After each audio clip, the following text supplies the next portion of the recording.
Hey, Randy here. Thank you for clicking into the sermon for this week. I hope we can be a benefit or a blessing to you as you watch and listen. And our prayer is that Jesus would become more real to you than ever before. God bless you. In 1995, we started a series on 1 Corinthians, and we are finally finishing it today. And I'm glad for it, but there's an awful lot that has been applied to my life and I think to corporately to this church as well. I think about the things that the series, of course, is Messy Church, and basically it could really be, "Hey, Messy Church, grow up." That's really could be the name of this series. There were problems, and if you're taking notes, and some of you do. By the way, out of curiosity, because we do the printing and we do the work on that, how many take notes during a sermon? Okay, so it's worth it. Okay. How many don't because it's not worth it? Let me see here. Okay, good. No, just kidding.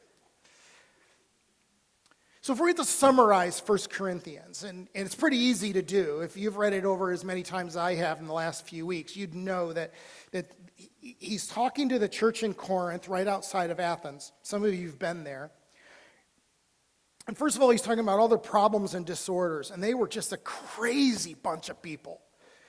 There was immorality taking place. It was unbelievable the level of debauchery and immorality that this church in Corinth was taking things. There was confusion on how to worship publicly.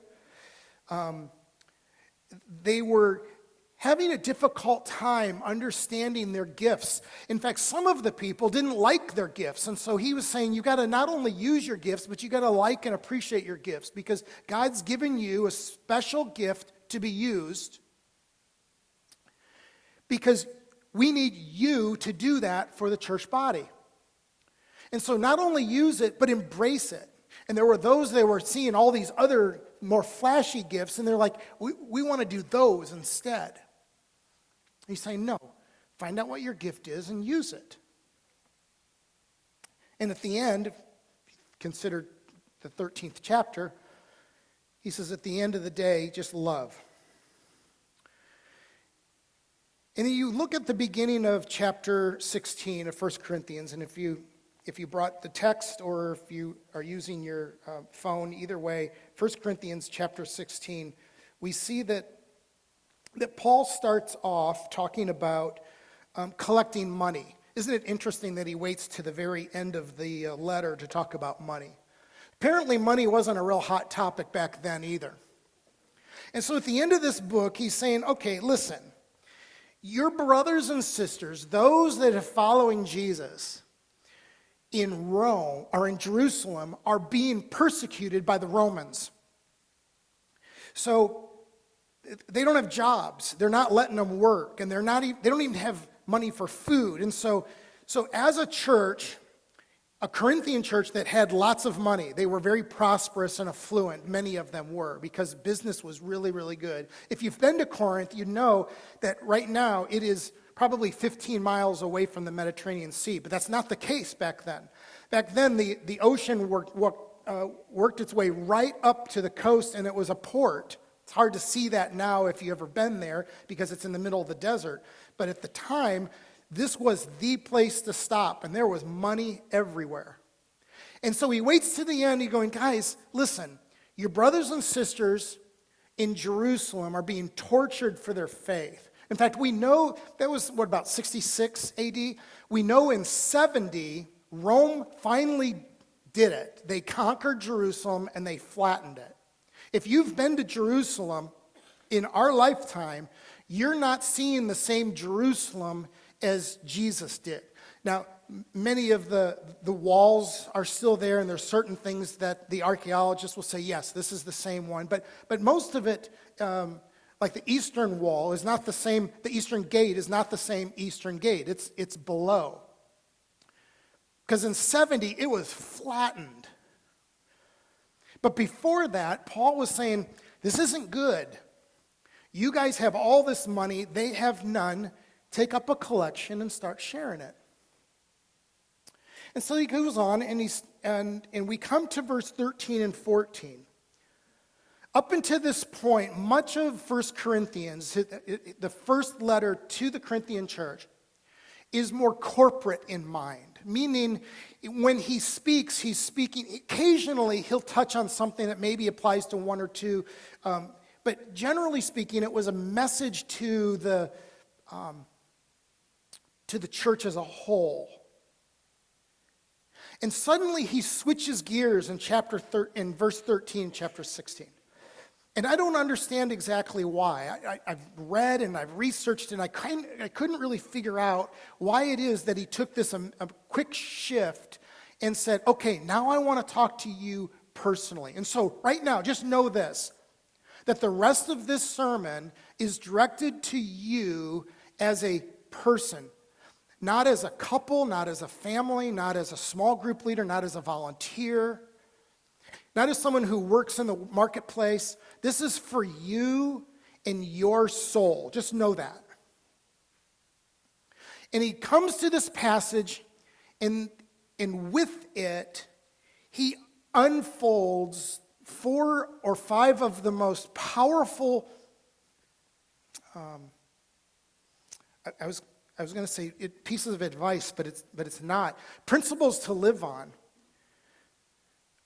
if you're going to consider yourself a follower of Jesus. And it's almost like he's saying, we've covered a lot of ground. I mean, we've started here, and we've worked, and we've worked, and we've worked, and now he says, but now I want to talk to you. Listen to me. Verse 13, it says this, be watchful. Stand firm in your faith. Act like men. Be strong. Let all that you do be done in love. Be watchful. Stand firm in your faith. Act like men. Be strong. And let all that you do be done in love.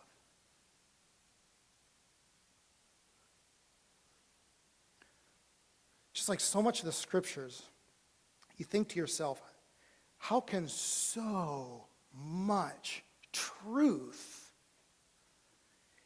be imported into such a small piece of text?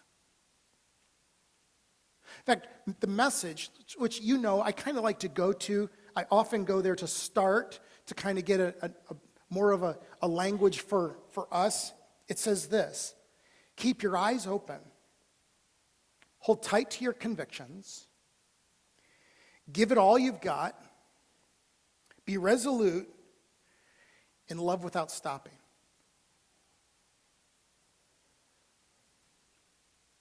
The first thing he says is this. The point is in my words, but you'll know where it comes from. Number 1, if you're taking notes, be spiritually paranoid. Actually, when I typed it, I thought I would get a chuckle. So, apparently not. So, but he's literally saying, be paranoid. And sometimes in life, when it says be watchful, be sober-minded, 1 Peter chapter 5 says, be sober-minded, be watchful. He says, the adversary, the devil, prowls around like a roaring lion, seeking someone to devour. And you talk about the devil today in anywhere north of Mexico. Anywhere. The majority, even in this room, will start writing you off. But if you've spent any time in Mexico, Central America, or South America, or the Caribbean, as I have, there's a very keen awareness of the devil. They're very aware of the darkness. And I started thinking about the myths of the devil. And I know it's kind of a sidetrack, so I just kind of took a couple steps away here. But I think it's worth mentioning. That when he's saying be watchful, he's saying be careful with what the devil is doing. And there's some things that I want you to know. And so there's myths about Satan that I think are worth mentioning here. When I hear the word Satan, I'm 55, so I think back to Saturday Night Live. Right? How many are old enough to remember the sketch? Yeah. And so I still go back to that in my mind, and I think that that's probably a typical response in the States regarding who Satan is. But here's the myths that I think are the most common. Number one, that he doesn't exist. That's the first one, that he's a myth. But this one, I think this one is the one that most wouldn't consider to be a myth. And this might be the most helpful to some in the room, and that is this, that for those who do believe that there's a Satan, they believe that Satan is the opposite of God. Meaning, if there is good, there has to be evil. Are you familiar with the yin and the yang? That the black and the white, but then there's a dot in the black dot in the white, and there's a white dot in the black. It's that idea that Satan and God are equals and they are opposites. And the truth is, we know that God created Satan and put him in his place, and in the end times will forever put him in his place. So the myth is that Satan is not the opposite of God. He might be working towards the opposite of what God wants. He's not the opposite. Number three, he wants to possess you. Everyone has this, because maybe the movies, and I'm a chicken, so I don't watch those movies, not for spiritual reasons, although that would probably be a good enough one. I'm just chicken. Sometimes cartoons are a little more too intense for me. So I'm not into those things. If it's not What About Bob and Blues Brothers, I'm not interested in your Hollywood films. But I think a lot of people believe that Satan's purpose and ultimate desire is to possess you. His purpose is not to possess us. He just wants to make sure that God doesn't possess you. That's all he cares about. We're nobodies unless Jesus possesses you and gives you strength, and your Holy Spirit empowers you, and now you become someone he hates. So he doesn't want to possess you. Lastly, he can't make you do anything. And that, I forgot, it's a myth, so I got it all backwards. He can't control you. He can tempt you, he can entice you, and that can be a whole message for another day. But in reality, he can't control you. And the myth is that he can. Matthew 26:41 says, "Watch and pray that you may not enter into temptation. The spirit indeed is willing, but the flesh is weak." Basically, he's saying, watch with your brain, pray with your heart. And then he says, keep me out of temptation. He doesn't say keep me out of sin. He says keep me out of temptation. So the first thing he says is be spiritually paranoid. By the way, parents of teenagers, and I was a youth pastor for a long time, so the reason I go there often is because I still put myself in those shoes, and then we had 3 of those at one time, and so my mind kind of goes to parents. Parents of teenagers, I think, any adolescents from about 12 on, even to 21, there tends to be, and there should be, some tension as a parent. It should never be easy. There should always be decisions of allowing them to do something or not allowing them, or guiding them, or getting involved or not getting involved. Being seen as one that's enmeshed or hovering versus one that's detached and seemingly don't care. There should always be tension in a parent's life. If you're looking for no tension, then I would suggest just letting your kids do whatever they want. I mean, what could possibly go wrong?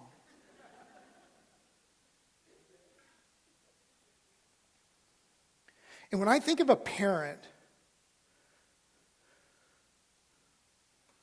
who is involved in their kid's life, and that kiddo wants to see a movie that's full of darkness, and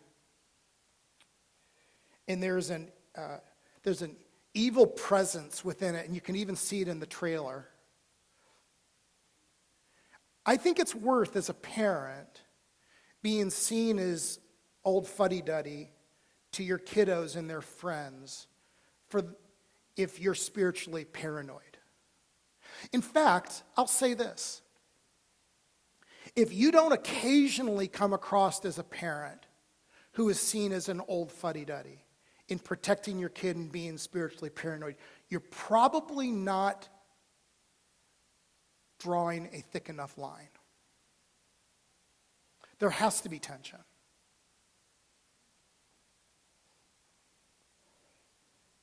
That wasn't in my notes. That was a total freebie. Number 2, spiritually stubborn. So if we're going to be spiritually paranoid, we should also be spiritually stubborn. In terms it says, stand firm in your faith. How? Well, the first is you can get a grip on your heart. I think of Psalm 119:36. Listen to this. And this comes from the Passion Translation. It says, cause my heart to bow before your words of wisdom, and not to the wealth of the world. Help me turn my eyes away from the illusions so that I pursue only that which is true. Drench my soul with life as I walk in your path. Get a grip on your heart. There's some things that we can control. And sometimes life is like a asteroid game. And I'm sorry that I'm using a 1984 reference here, but kids, look it up. And you're in the middle of the game, and your job is to hit the button as many times to hit the boulders or the meteorites that are coming at you. And sometimes in life, the meteorites are just coming and coming. And as you get further in the game, they get bigger. And what I realize is the older I get, the bigger they are. Someone, I thought, told me that the older you get, the less stress there is in life. Oh, I'd like to find that guy. And so as these asteroids are coming, spiritually speaking, God says, I can't control those. I can't control the things that are coming from the right when you don't know they're coming from the right or coming from the rear. But you can get a grip on your heart. And when God says in Psalm 119, cause my heart to bow before your words of wisdom and not to the wealth of this world. It's not about the wealth. It's whether it's the wealth or the power or the fame or the security, whatever those things that you think the world can provide. He says, let my heart bow to you.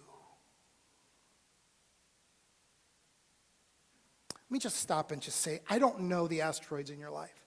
Some of you I do, because we do life together. And we've sat, we've talked, we've cried. Some of you have asteroids that are coming from directions that, quite frankly, you never saw them coming. From a place and a source that you thought was the last source for a spiritual asteroid. And because I can't prepare for the source and I can't prepare for the attack, I can bow, what's it say? Before your words of wisdom. I love that.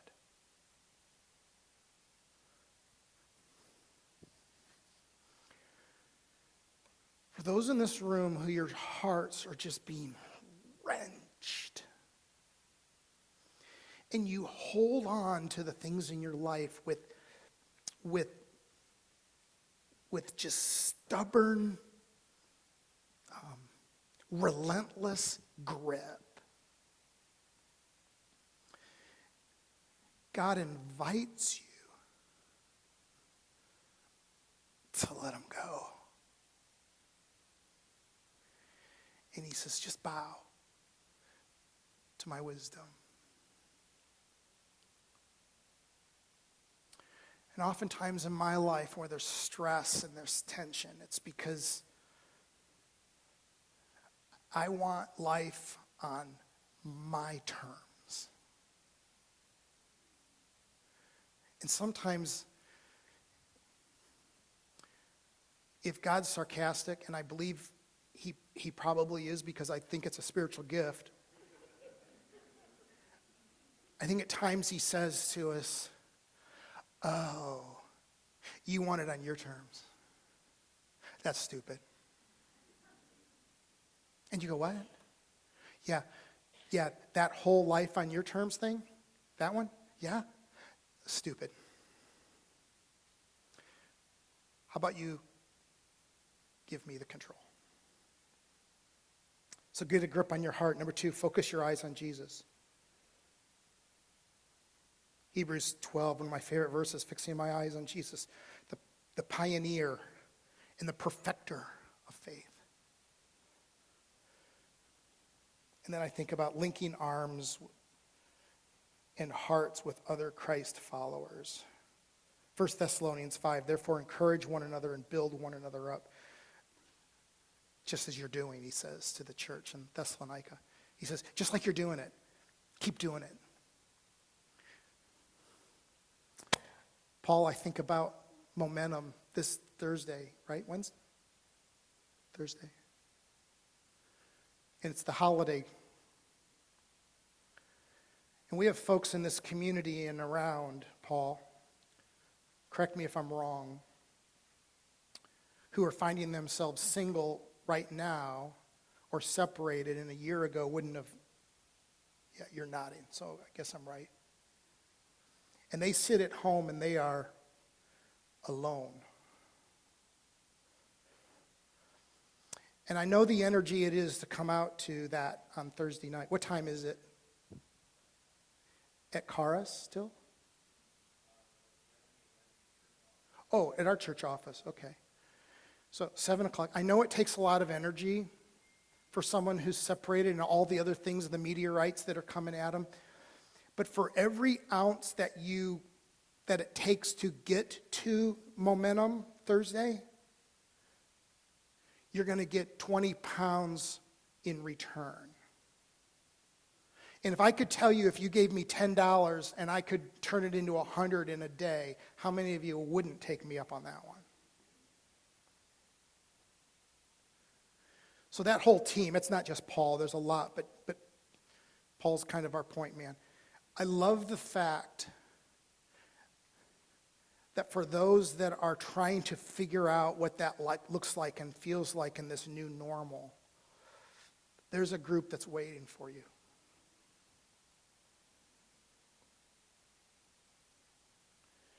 Number 3, be a spiritual adult. It says act like men. By the way, it's not like act like men versus women. It's like act like men versus boys. So really it could be, there's nothing special about the gender here. What he's saying is men and women, act like men and women. Act like adults. Don't act like kiddos. I remember, I love this story. These parents, these teenage parents, they came in and they were always arguing with their teenage daughter. This daughter was eating their lunch. It was actually pretty comical. I mean, everything that they didn't want her to do, she did, and she just continued to eat. And they would react in all the most the mom and dad would react in the most childish ways. And I'm watching this unfold. You would think everyone would at least behave in front of the youth pastor. You would think. No, they weren't smart enough to do that, apparently. And finally, I'm a nice guy, right? I mean, most of the time, I'm a nice guy. I don't want to create any undue friction if I don't have to, but I just had to say it. And I said, and I regretted it, but I said it. I said, someone has to be the adult here, and it can't be her. Oh, yeah, no, I said it. And they were like, oh, moi? And the daughter's like,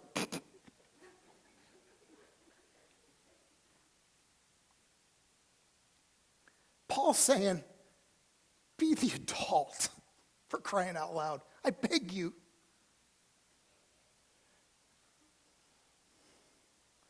What does it not look like? This is what it doesn't. This is what adulthood, when you know God, doesn't look like. Number one, stronger commitment to know more than love more. That is a spiritual little person. No other way to put it. 4-year-old. I'm into knowing more than loving more. Just them. Because when you know more, you can get people saying things like what? Oh, you know so much. You're so smart. And you're like, yeah, pretty much. Just like my mama said 50 years ago, because I'm 60 today.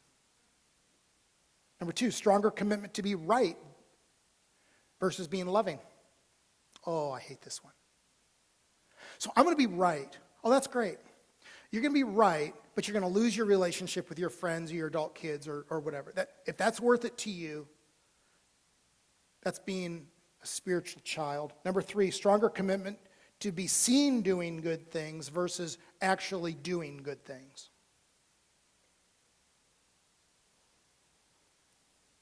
1 Corinthians 13, kind of rewind 3 chapters, says, when I was a child, I used to speak like a child, think like a child, reason like a child, and when I became a man or became an adult, I did away with all those childish things. He says, be an adult. Number 4, spiritually strong. Not to be confused with spiritually disciplined, knowing the Bible in and out, sharing your faith constantly, going on mission trips and feeding the poor. All those things are really good things. Being spiritually strong. In fact, I woke up in the middle of the night. These aren't the best verses. I woke up in the middle of the night thinking about this point. The best verse that I don't know how it eluded me this week is being spiritually strong means you're walking by faith, not by sight. Walking by faith requires that we assume that God is not only doing something, but he is in charge and he has my best interest in mind, and I extend goodwill to him because I have history with him in a way that he has demonstrated that. Let me just stop and say this. Some of you in this room don't know for a fact, but there's a chance with a room this size with this many people, there is a chance that you have never taken your relationship with Jesus to the point where you require him to come through for you. And that there's always an escape hatch. And what I'm realizing in my life is that walking by faith means that at times he gives 0 clues that he's up to something. He doesn't give clues. He doesn't give hints. And at times he is requiring, when he says, I want you to walk by faith, not by sight, he's saying, I'm going to take away every possible clue that I'm here. I need you to trust me. How many have come to the Lord in a relationship with him, let's say within the last 5 years? Let me see your hands. Last 5 years. Okay. So in the last 5 years, thank you. Within the last 5 years, it is not unusual that God provide more clues and require a believer to walk less by faith, not by sight, because they're new. They need those things. fact, when I taught my Christianity 101 class at my former church, I loved it because I watched miracles happen in the lives of those in the room, and that I received confidence, reassurance that he is there and active. I remember one gal, she was here last week. She was sitting right over here. I haven't seen her in probably a year and a half, 2 years. And they just showed up for the day. It was her anniversary. What a great gift for us to see them. And after a couple sessions of 101, she ran in the backyard, the tension in her heart, not knowing about him and who God was. And she sat in the backyard there in Tatum Highlands. And she said, God, finally, she just got so fed up. She goes, God, if you're here, show me. And all of a sudden, this biggest shooting star she's ever seen in her life just flashed. And she just fell on her knees and she started crying and praying and said, God, thank you. Does he operate like that every time? No. God never operates the same way. If you ever see someone and hear their story, just know that yours is going to be different. In fact, it's often very, very different. But for her, early needed that. And so to be spiritually strong requires that we flex our muscles of trusting and living by faith, not by sight. And it's not easy. I mean, maybe you found it easy. It's not for me. In fact, sometimes I hate it. And God says, I don't care. And oftentimes when we feel weak, we're actually strong. And when we feel strong, we're actually weak. And we feel like you're special to the kingdom, you're probably a nobody. And when you feel insignificant to the kingdom, God will probably use you.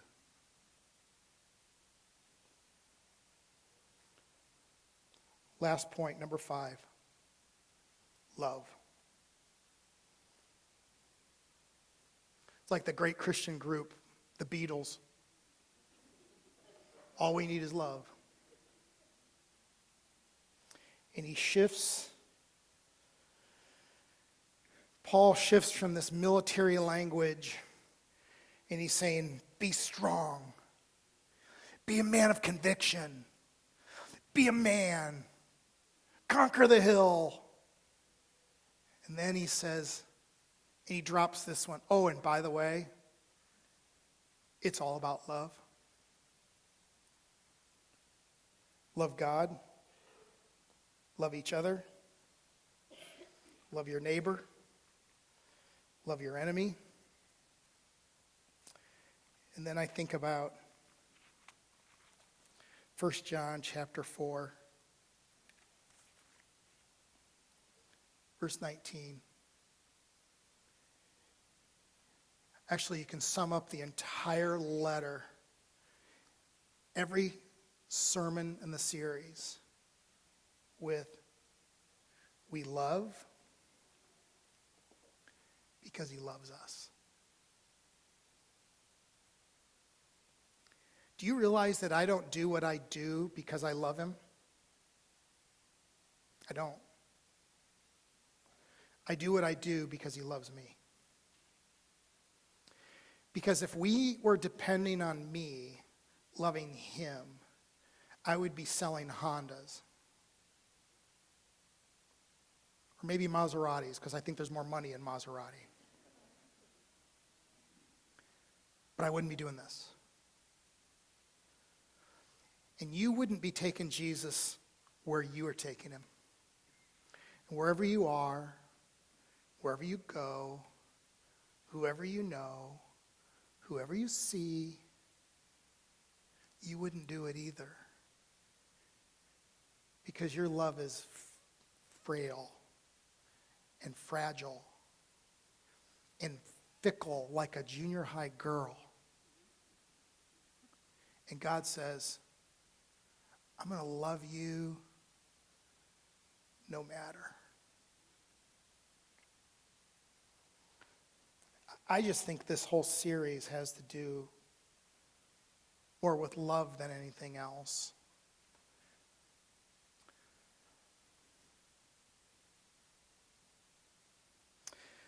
As I close this sermon today, as I close this series today,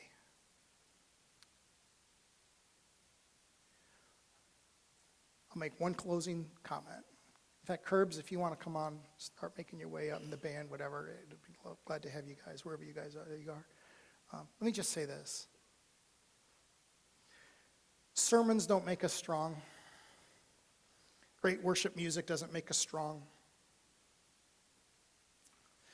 Going to Bible college and seminary doesn't make us strong. Giving food and picking up bags and filling them up and bringing them back next Sunday doesn't make us strong. Even attending Momentum doesn't make us strong. The only thing that makes us strong is knowing that he loves us and watching him turn disaster and pain for good. And now you feel this confidence. But some of you are in that, you're in the blender, and just when you think the blender of life can't go any higher, someone comes along and pushes soup. Here's my message. He loves you so much. And today, right now, November 10th, he's asking you to trust him. And sometimes it can't come in here. It can just come in here, and that's enough.